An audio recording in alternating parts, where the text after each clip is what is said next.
अहानबदा मरुइबा पाउसिंग पिजरी कुकी टाब मफम सिंग तोंगानबा एडमिनिस्ट्रेशन अमगी मखादा लेजरगे हाइना कुकी एमएलए तराना खुटेक पीबा प्रेस रिलीज अमा मीडियादा थोलखरे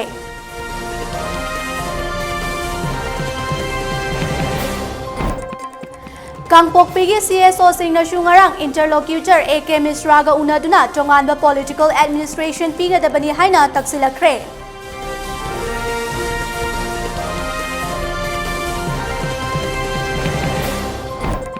अमदी इम्फाल ईस्ट अमदी वेस्ट डिस्ट्रिक्ट की ओइना ngasi ayuktagi numitung ba fawba curfew komthoki curfew komthoklingai matamda miyamna pot sing leinaki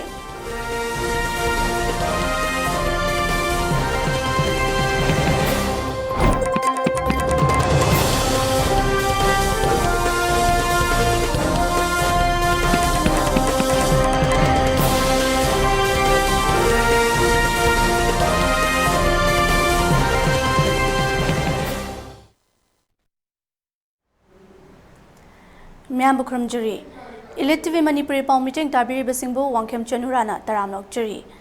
Miam the Mapung by E Pau Pizza Ringay Mangoinana, COVID-19 Gamari Lanana, Langak na Piriba SOP Sing Ngak na Chutpina ba Kangan Jury. Miam na Matampumba the Mark Supiba could sasing Namduk Piba Amadi, Mi Amaga Magagi Marakta Fit Taruklap na Labina Basu Kangan Jury. Masida Shunatana COVID-19 ge vaccine sing matam chana kapthok piduna lai churasibu lan thengna bada adom su thodang loviu haina ELITETV ge maikai degi miyamda appeal tawjari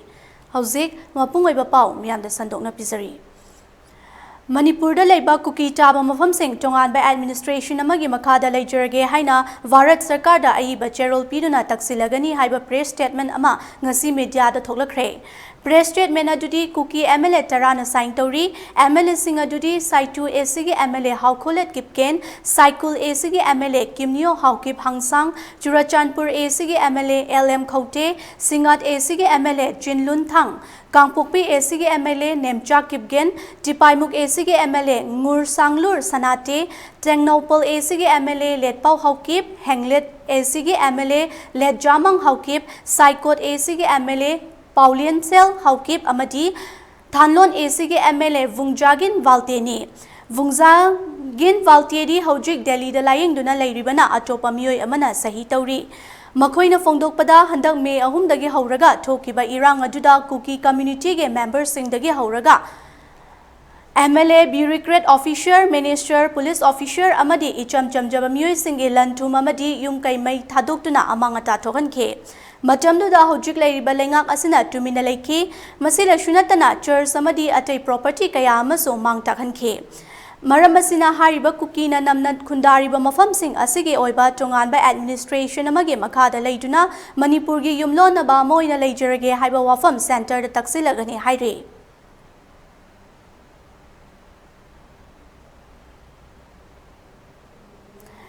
Kangpokpi district ke CSO singna ngarang Manipur government amasung India government ka maikai ahum ge oiba wari shabagi thabak chathariba United People Front UPF amadi Kuki National Organization KNO ge interlocutor oriba AK Misraga Kangpokpi da unaduna Manipur da hojik oriba tangdu leita daba fibam asige matang da wari shanakre Unabaduta CSO Singi Mahut Siladuna Thadau Youth Association Sadar Hills ke President Thangping Mangna Tokhaiba Political Administration Fangdriba Fauba Tumina Leiroi Haiba Wafam Pukhalaki Hairi Central Government na CSO Singi Sentiment Khangbiyo Amadi Leiriba Fireb Asida Nakai Shengna Wakai Biyo Haike Ngarangi Mifamaduda Ministry of Home Affairs ke official sing Kuki Inpi Kangpokpi KSO Sadar Hills Thadau Inpi Kangpokpi Thadau Students Association Sadar Hills Thadau Youth Association Sadar Hills July Gangte Students Organization amasung atai tongan ba civil body ke luching basing saruyakhe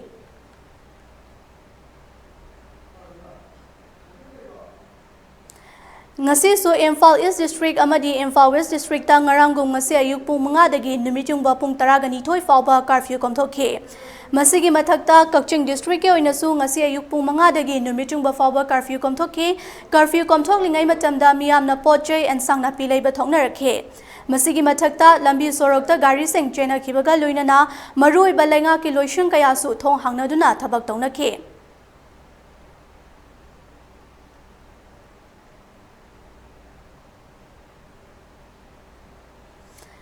Ngarang trong laubidagi khara changsilaga leiba mafam amada kukila lhobasinga khuthongnabada leikidraba thangadagi police commando constable GTN thawai yaudraba hakchanga ngasi street ki thakta ikai khumnaba utkre 1st Battalion Manipur Rifles ki lampakta mahaki thawai yaudraba hakchangda leisu katuna amadi gun salute piduna ikai khumnaba utki Tauramaduda Manipur ke Chief Minister Nongthomom Biren, Mahaki Council of Ministers Singh, MLA Singh Amadi, Police Amasung Civil Gi Makok Thongba Official Kayazu Sarugyakhe.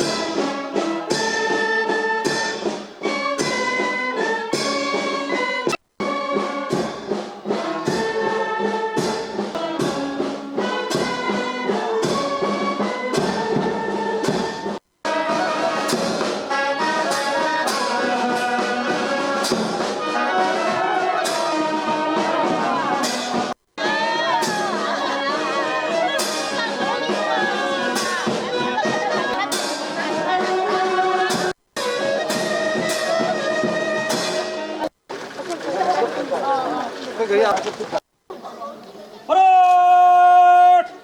समाधि को सलामी देगा general salute सलामी सच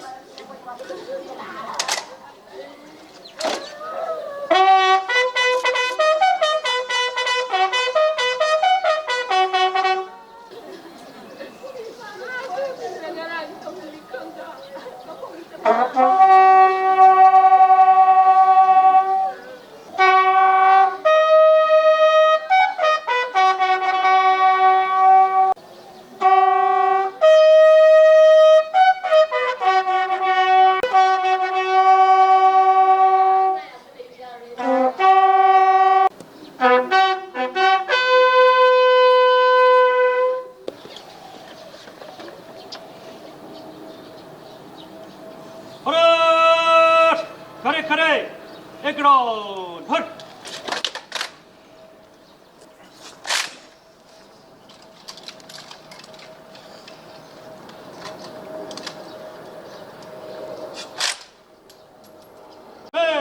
Scott हट फिर हट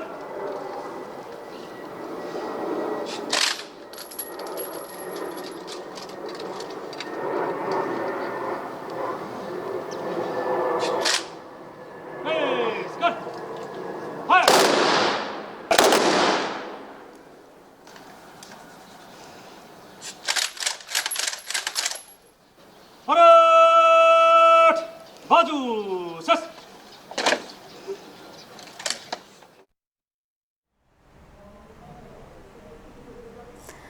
Kangluk ki irang na maram oiraga mayum makai thadokduna tongan relief camp singda changjafam lauduna leiriba mioy singidamakta haigang AC gi manung chana leiriba anauba imagi mangal AM club amadi socio development committee khabam lamkai chumbrai thonga khutsamnarna relief camp kayada firol chana thaknaba hidak lanthake polam kaya tha asigi taretagi hauna ngarang fawbada mafam kunda yenthokre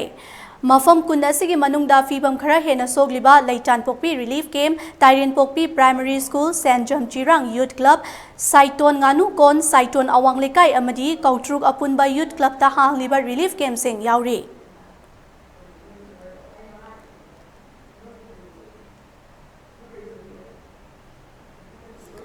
Lamdam asida Kangluk anigi irangda awana tarabasing patsoi makha Pamyal Club amadi Women's Development Association anina khutsamnaduna mating pangkre.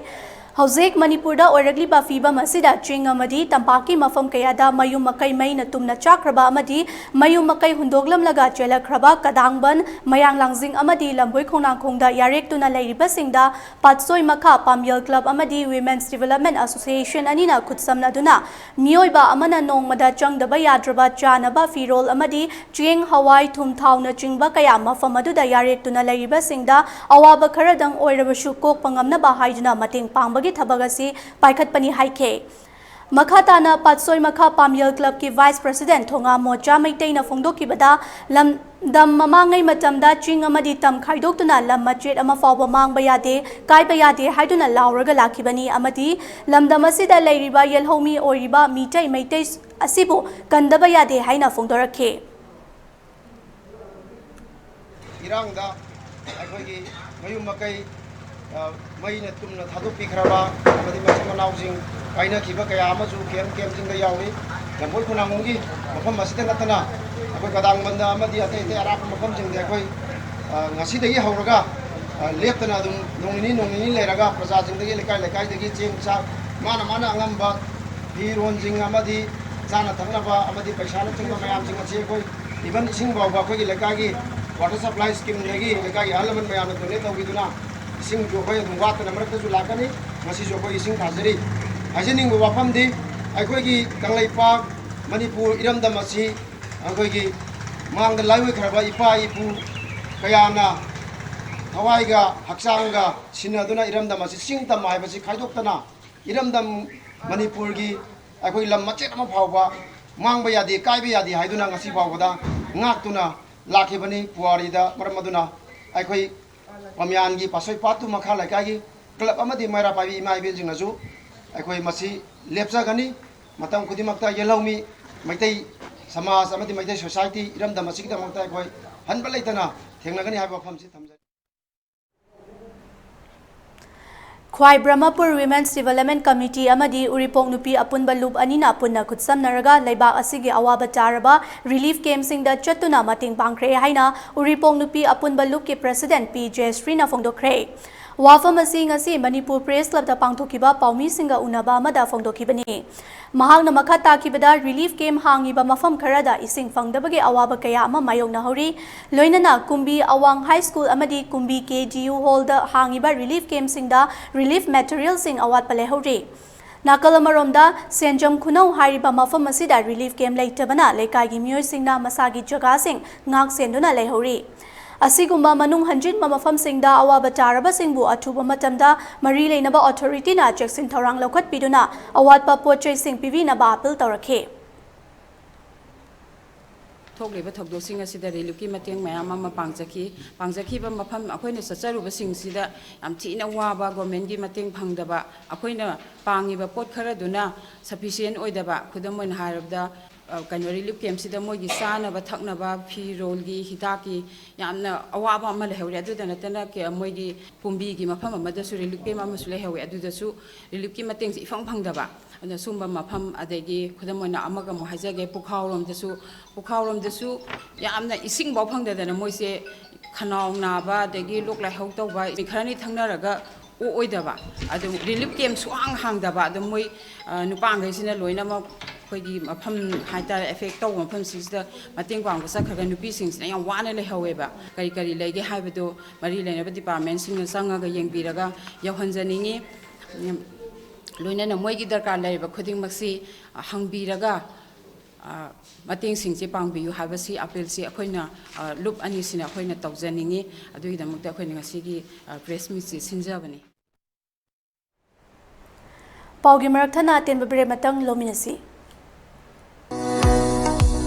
Babina Diagnostics Manipur da ihan hanba oina ingsok lising amaga chamapal marifuhumdoida linkhatki Masina awang nongpok Bharat da yamna pak chawna miyoi bagi ana layeng da darkar lakpa makhal kaya gi changyeng sing pangthoi mayam dugi marakta amatang pallabada radiological investigation su mai pakna pangthokli wana honajaba miyoi bagi sebani khana angamba thakta laibak thiraba ana ayek nanglaba kaya gi mateng pangjaba si sakhang biduna awang nongpokta ihan hanba oina NABL gi accreditation pibirakhi Miyam gi pothafam ngainafam testofam report lawfam gi awaba du kokhanduna changfam hangfam pothafam gari parking cafeteria yauna marang kaina leizaraba unit ama oina miyam gi seba tawjari unit asida thamjariba matam gi darkar oirakpa equipment singdi 1.5 Tesla MRI 128 slice CT scanner mammography DEXA scanner digital x-ray loinana hematology clinical chemistry, amadi clinical pathology, immunology, microbiology, molecular biology, amasung immunohistochemistry studies ki masing yamlaba automated analyzers. Notification.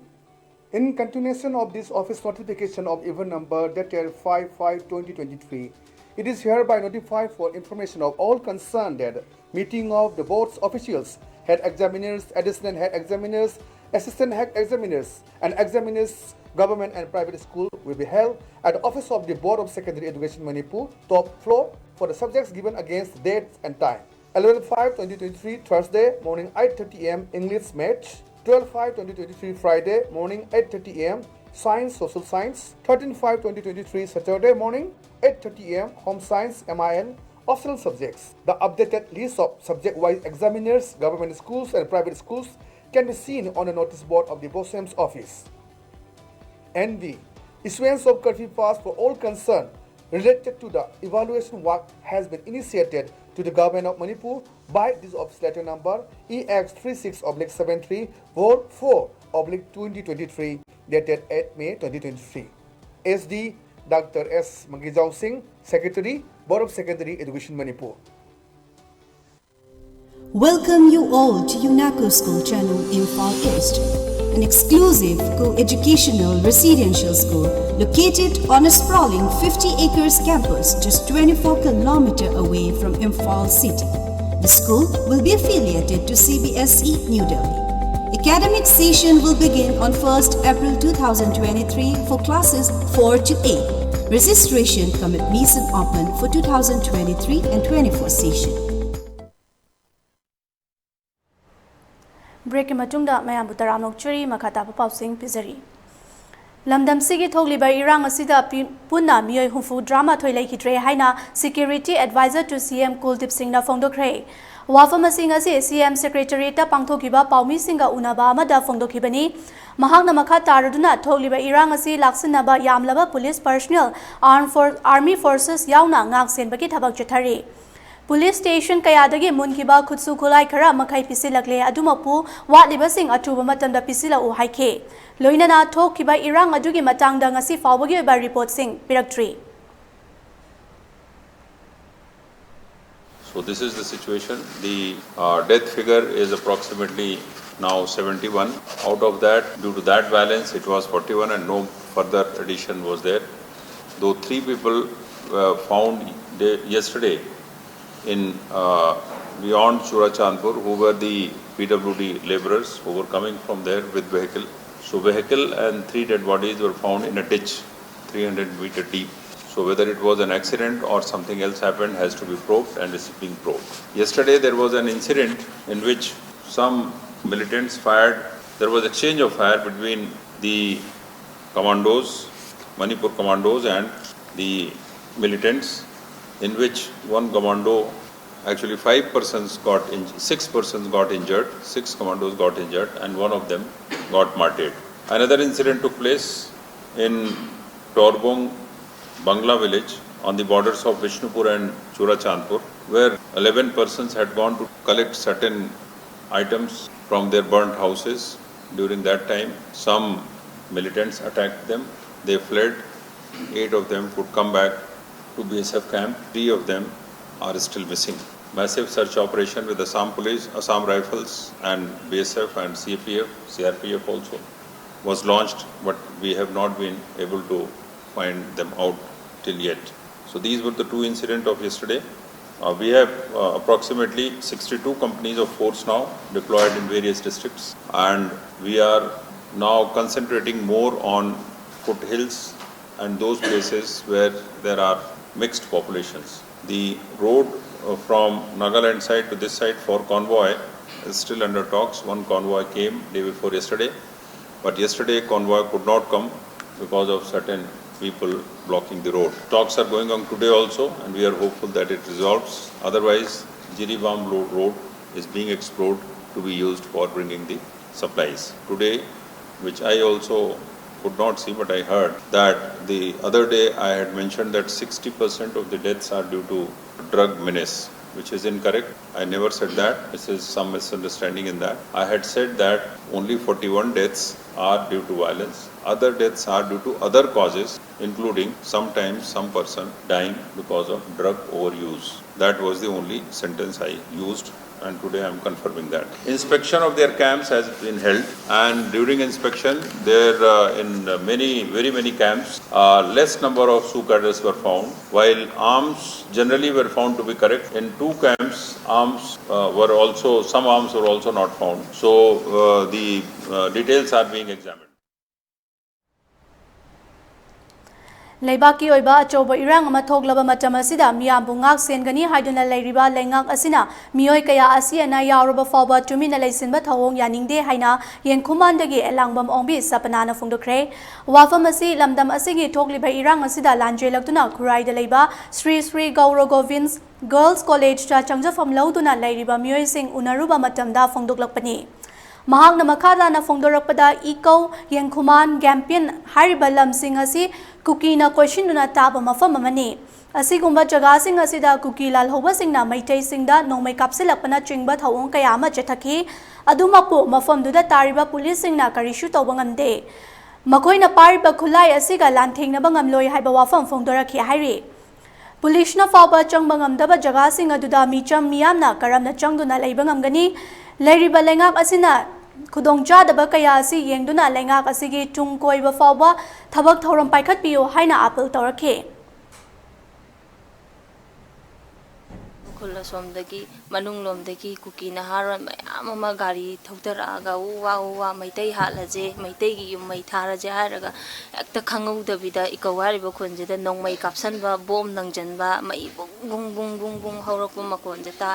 tarabadagi akoije Ikaw hariba khunjigi hek tore wangmada leibane yenkhuman hariba khulaje ikawgi wangmadagi akhoi som wangmada kapsanba thomjanba haurakpadagi akoije mathong maram khangdana chelakpajida masagi gari leinabjing do puthokna aga maduda tonga lakpa matamjida gampyang hariba khulaje kuki jina no amo akoina lambi da lakpa matamda gari da nung thomjanba chaitu patuna thomjalakpa matamda gari ju kaire aduga mi sokpa adagi mi shoppa ju yam yaure yaudagi adumaina tawraga ichina lithoraaga lakpa matamje pukhaw terapur gi khunje yorokpa matamda akhoi gi khullaje mai chakre yum kai mai noina tumna chae adagi iraima imagi laisang ju maina thabi gre na pau phange khoi ge adu terapur yorokpa jida mai hawba khotpa loina ui mai chakpa khotpa adudagi amu police lakpa jida police na ju haire kuki na haron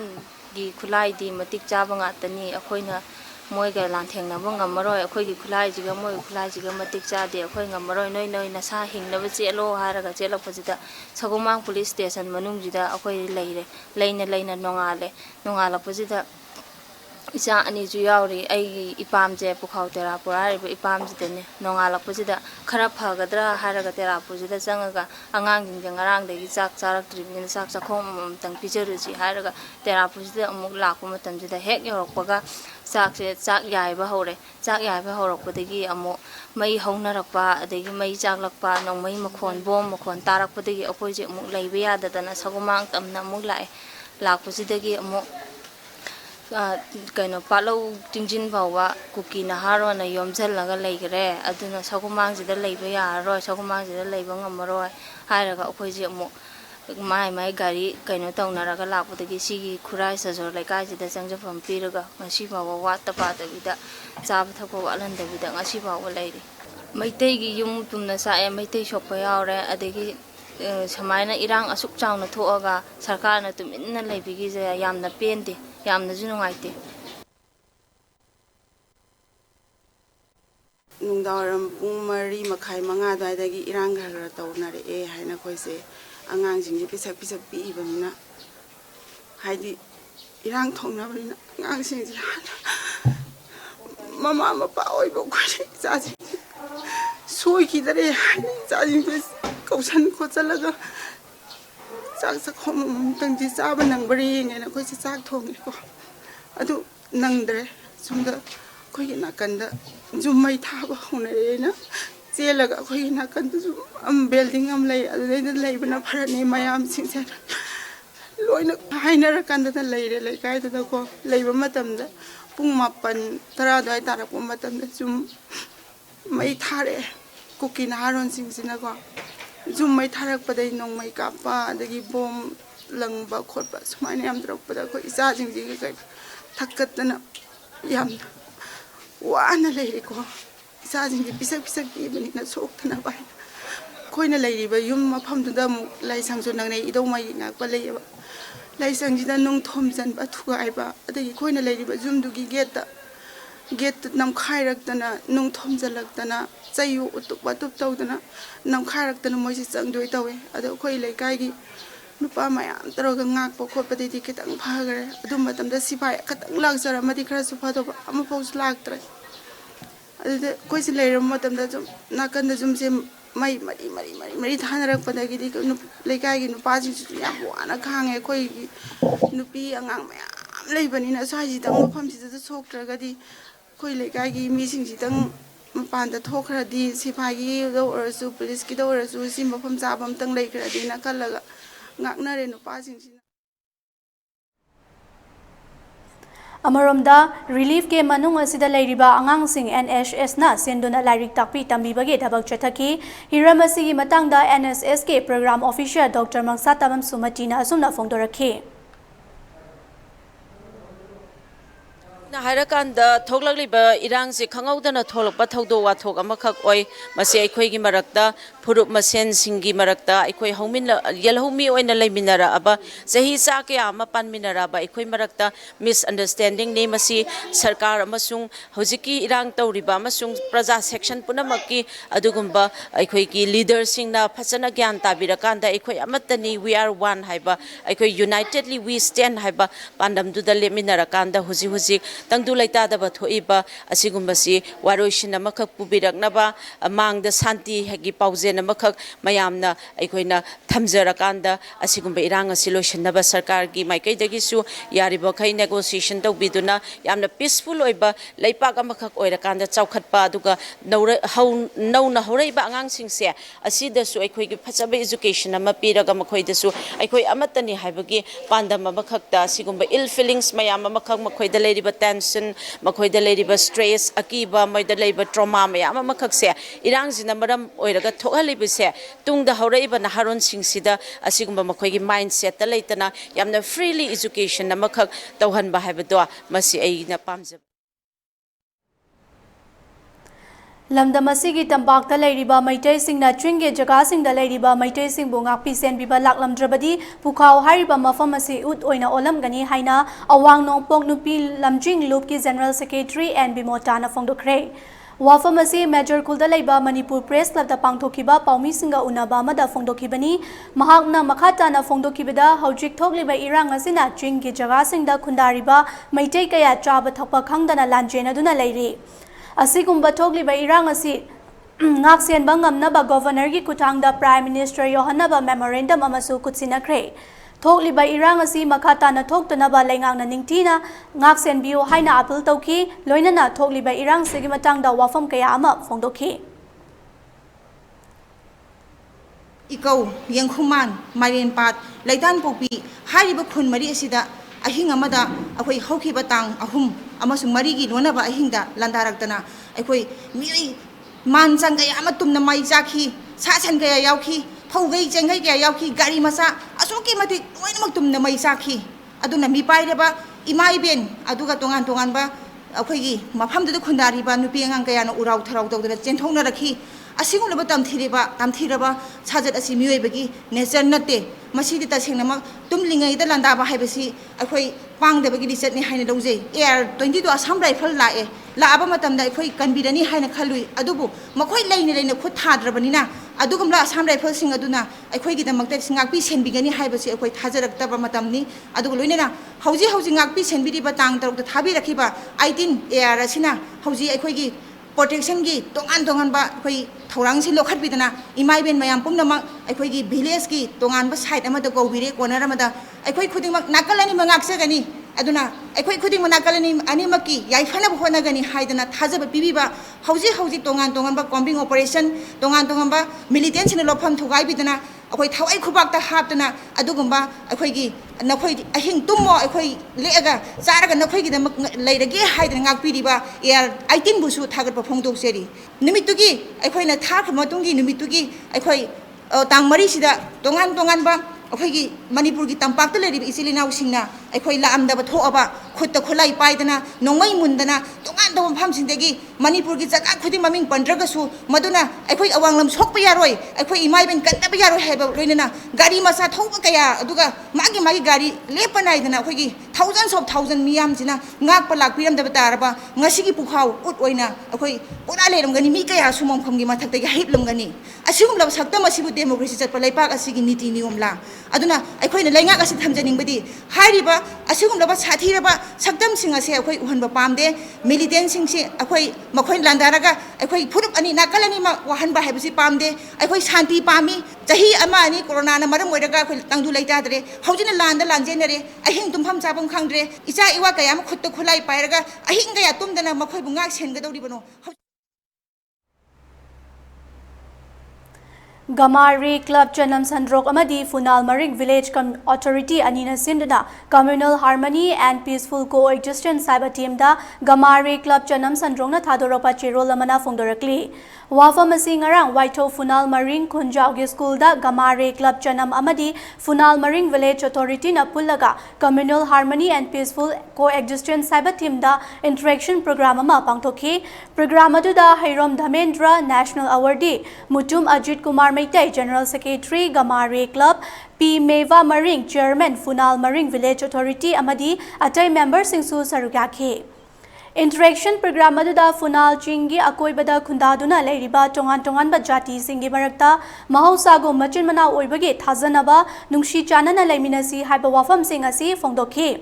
Loishilakpada Hairam Damendrana sponsor tauba chanaba thumthau kharasu Funal Maringi yumthong kudingda yenthokduna nungsi chanana hingminasi haina shu mahangna makha takhi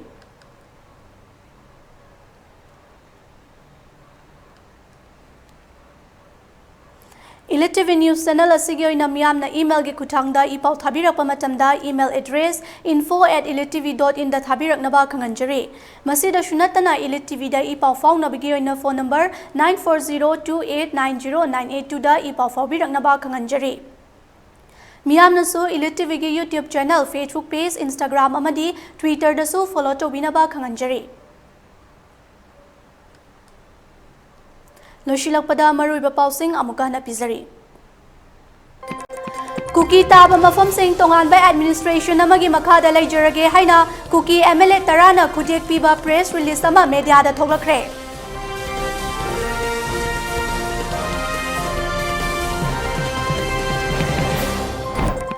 Kangpokpigi CSO Sing Nashungarang interlocutor AK Misraga Unaduna Tongan ba Political Administration Piga Dabani Haina Taksankre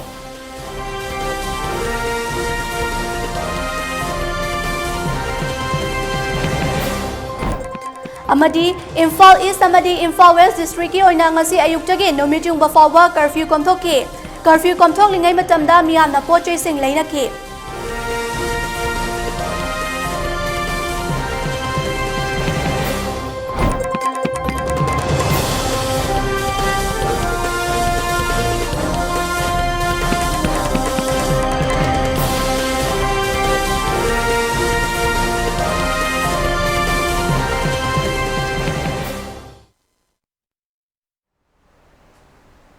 Hauju fawagi oinadi ELITETV na sandokchariba Manipuri pau matang swaida loijare meeting tabiri basingbu amukana Chanura na kromjari